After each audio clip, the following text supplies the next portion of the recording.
Pollard. Thank you very much, Mr Walker. It's a pleasure to see you in the chair, and it's a real privilege to hear my honourable friend from Cambridge introduce this debate with such clarity and passion. And at risk of fanboying and myself on both sides of where I am now, to see Bobby Norris and the leadership he has given has been incredible, and it's good to see here. But also to see my friend from Wallasey and the leadership she has given in this debate is also a privilege. So I feel in the middle of two incredible people at this point here. Mr Walker, hate is on the rise. We all know that in our communities, and it's no different in Plymouth, where I represent as well. And we need to recognise that hate is on the rise, and we need to properly appropriate the reasons to the causes and deal with those. But we also need to reflect that for the vast majority of people in our society, they are not in control of the laws. They don't get to write what the legislation that they'll be governed by, but we can here. And that's the real opportunity with this petition, because it speaks to the lived experience of not just the 150,000 people that signed the petition, but countless others who are victims of abuse all the time. Now, I've said this in a number of different debates, and every time I do, I get emails from people saying, oh, I didn't know. And I would like to think it's because I'm so epically fabulous that I don't need to out myself all the time, but frequently I do. And I'm very proud to be gay. And I say that because I'm Plymouth's first ever out MP. And that means something in a community where we have not always been proud, out and proud, and we have frequently been hidden at the peripheries of society, written out of the very history that we have contributed to. And especially in a naval city like Plymouth, LGBT people have not always been at the forefront of our public life. And that is changing, and that is changing, and that is a good thing that we do so. That's why I feel very passionately about this. But I think it's also important that we talk about people not as one homogenous blob of LGBT people, but as individuals with all different experiences in their family lives, different experiences in their work lives, different experiences in their societies, different experience in different times of the day. And that's why when we say LGBT+, actually, for those folks that talk about LGBT equality, and I know there's lots of them in this room, we just say LGBT. But actually, if you break down what LGBT means, you can see different lived experiences for all those different communities online. So by and large, the debate around LGBT is so much driven by people like me, the Gs, in the debate. We don't really pick up the Ls in the frequency of public debate. Now, that is both a recognition of the hate towards gay people, but also and to lesbians, but also to the fact that women in many cases are marginalised in these debates anyway. So they get narrower and narrower in that bit there. In gay culture, it is fashionable sometimes to diminish the Bs, to say that bisexuals haven't made their proper decision yet. And that is something that within our own community we must challenge, and sometimes within our community online that we must challenge as well. And within our trans community, we know that there is an awful lot of hate towards those folks who are trans. And so we need to look at the lived experience of all of them. So as I frequently do in these debates, I post on my Facebook page inviting the good folks of Plymouth to send me their views about online homophobia. And I was pleasantly surprised. It might be because if you like a page of the Labour MP, you might not be some of the biggest bigots in the world. But actually, the stories that came back were really interesting. I was expecting some abuse myself for that debate. I was expecting a repetition of some of the abuse that came when I spoke in a debate in the main chamber about LGBT inclusive children's books, about the fantastic Tango Makes 3 book. And if you haven't read it, it's well worth a trip to your local library, about 2 gay penguins that adopt a baby penguin. And I was speaking about age-appropriate SRE. And the abuse that came back was, quite direct. And Mr Walker, I won't mention all the words that I was called in relation to that. But one of the reasons that LGBT people take on insults and make them our own is because of the frequency that we get given insults. And so the words faggot, queer, fag, bitch, and I won't drop the C-bomb, but that was used in there as well. The frequency that they're used and the hurt that those words mean, both offline and online, is one of the reasons that sometimes we make those words our own, to take the strength away from those people that use them. But we shouldn't have to do that. We shouldn't have to absorb the insults to suck it up. It's definitely not there. And, we also need to recognise that within our political debate, that the language that is frequently used can also be equally as disappointing. The use of the word bum boys, for instance, by one of the contenders to be Prime Minister, I think is something that bears extra reflection to try and get something better at the end of this. But we've got to strive for better, and that's why, Mr Walker, when I woke up this morning, and checked my Twitter, I was overjoyed to see Ollie Alexander's speech yesterday at Glastonbury. A fantastic LGBT icon himself, but he used a moment in his set to talk about the importance of equality. And today we're talking about online homophobia, which is really important that we do that because it is a very specific type of hate that we're seeing online. But he spoke about the importance of the LGBT community, not just standing with other people who are LGBT, but also standing against racism, against sexism, against those people that are ableist as well. And so we all embrace it. And that matters because when you break down LGBT into the different bits, someone's not just gay in isolation. They can also have many other characteristics, and that's where the research from Stonewall that was briefly mentioned from a number of colleagues here really highlights what's going on. When asked LGBT people where they've been victims or targets of homophobic, biphobic or transphobic abuse online in the last month, 8% of women said they were, 10% of men, but 26%, Mr. Walker, of non-binary people, people that identify neither as being a man or a woman, 26% of those have been victims of online abuse in the last month.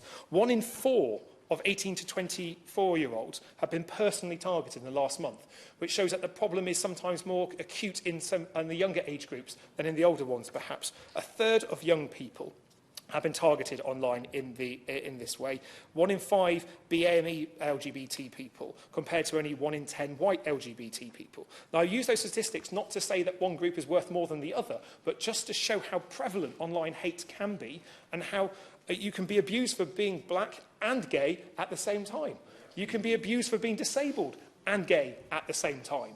And actually, hate begets more hate in the online piles-in that we frequently get. And the mentions about how algorithms work, about directing more and more traffic to those posts that generate the most controversy, the most interest, directly contributes to that perpetuation of hate because it drives an economic value for hate. And although we're talking about the criminalisation of online hate, we should also talk about the economics of online hate as well.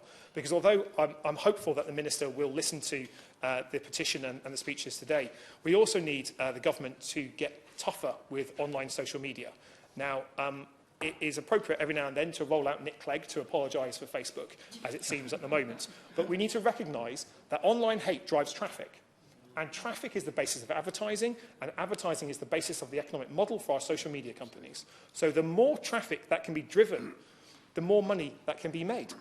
And that is where hate drives money, and hate drives profit. And we need to not be blind to that within this debate here, because the online social media companies have a role in this as well. They can't just give it to algorithms to go and do. They've got to take responsibility. And, importantly, when reporting has been made, they need to take that seriously. Because all too frequently, when people report online abuse, it's not actioned by those people at the other end. I don't know where the button goes when I press report. I don't know whether it goes to an algorithm. I don't know whether it goes to someone in Dublin or San Francisco. I don't know whether it goes to someone just up the road in Old Street. What I want it to go is to a person who looks at that piece of abuse and looks at what the impact that would be on the individual. Because that all matters in terms of how this works. Now, Mr. Walker, there was something last week that did give me cause to hope in this debate, and that was a meeting organised by my fantastic friend and the co-chair of the Labour LGBT group, the member for Cardiff South and Penarth. He organised a fantastic showing of trans photographs from the BFI Flame exhibition, and that showed young trans kids with their parents. And this was organised in Portcullis House, and I had the opportunity to meet many of those young trans people themselves. We meet a lot of inspiring people in this place, but I have been more uplifted by their and them experience than more than anything else. And I spoke to one of them afterwards, and I asked, in relation to this debate that was coming up, have you been victim of online abuse?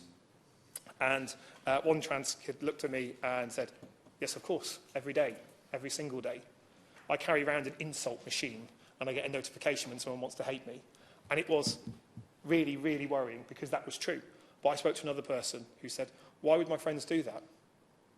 And it was showing that actually in some cases people are free to live with abuse, but that's not everyone's lived experience. And that's what we need to do. But it really lifted my heart and showed where we could be if we take the right steps in this. And what Britain does matters, what we do in this place matters, what the Minister says matters, because whether you agree with the introduction of homophobia and other abuse against protected characteristics as a discrete criminal offence or not, the language around this debate also matters. And I was really pleased to hear the gentleman from Henley talk about his support for this debate around human rights.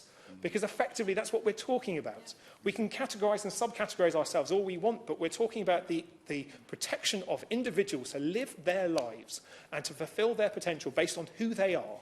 And that is something that is very, very powerful that we need to do. I think the distinction between online and offline that's been raised by a number of members is an important one. And one of the tests that I give to people, especially those folks who fall foul of online abuse, sometimes accidentally, is would you say it in a pub? And it's a good test. It's well worth trying. So would you just rock up to someone else's conversation and shout faggot in a pub? Now, if you do, you're probably aware that there'll be a consequence of that. But that same consequence isn't always felt in the online world in all the ways. Would you interrupt a conversation or introduce yourself? Would you listen to other people? In pubs, we do one thing. But what we know in pubs is that there's a regulatory system that polices our bad behaviour. We'll get kicked out, we'll get barred, we'll get arrested, we could get prosecuted. But online, it's much less certain. And it's easier to hide behind the mask that my old friend from Cambridge spoke about. And that is really important. There's only a few things, Mr Walker, that I just want to end on in this point here. And I want to pay a tribute to one thing that has been mentioned so far. We've spoken about the importance of police and enforcement. We've spoken about social media to up their games. But I want to say thank you to all those people that work in third-party reporting centres, the organisations, charity groups, community groups right across the country who actually do so much to support, nurture and encourage, protect those people that are victims of abuse, both online and offline, who frequently don't go out without a mention in relation to this. I've used an online reporting centre myself to report homophobic abuse, and it was a good experience that made me want to encourage other people to do that. But, Mr Walker, this is the gayest parliament in the world. We have more LGBT representatives than any other parliament on the entire planet. So let's use that. Let's use those lived experiences to help drive that legislative change that my friend from Wallasey spoke so clearly about. And I'd say to the Minister that there's 150,000 people that signed this petition, but don't think of it as 150,000 people. Think of it as 150,000 episodes of lived experience, people that have been bullied and felt an impact of it. Because that's why the bullies do it. It's a little bit like any economic drivers. If it didn't work, people wouldn't still do it. But bullying does work. If you bully someone, you can create an effect on the person you're bullying. And that's why bullies do it. And actually, in some cases, people are falling into it accidentally. But the vast majority of people are good law-abiding citizens who don't want to hurt their fellow neighbours, don't want to hurt people online, and sometimes their words are inappropriately chosen, column-mumsy chosen, typed fastly. But we're not talking about them in this debate, and it's really important to make a distinction between those people that might accidentally fall foul of using language that was not appropriate or not timely anymore. We're not talking about them. I don't think we are. We're talking about those people who are persistent bullies, who go out and abuse, who make death threats, rape threats online, to talk about outing people inappropriately, to talk about revenge porn. That is the type of stuff that we're talking about here. Those people are not normal law-abiding citizens. They are the people that my friend from Cambridge spoke about that we must do something about. But we have come so far in the last 25 years in terms of LGBT equality. What we now need is the law to catch up with some of those advances and some of those changes within our society that are welcome and that are positive. Because it's not yet the place where LGBT people across the country can feel safe and included and free to be themselves in Britain. I'm hopeful that the Minister will give us positive news as a step forward to making that the safer place that we want to see. Thank you.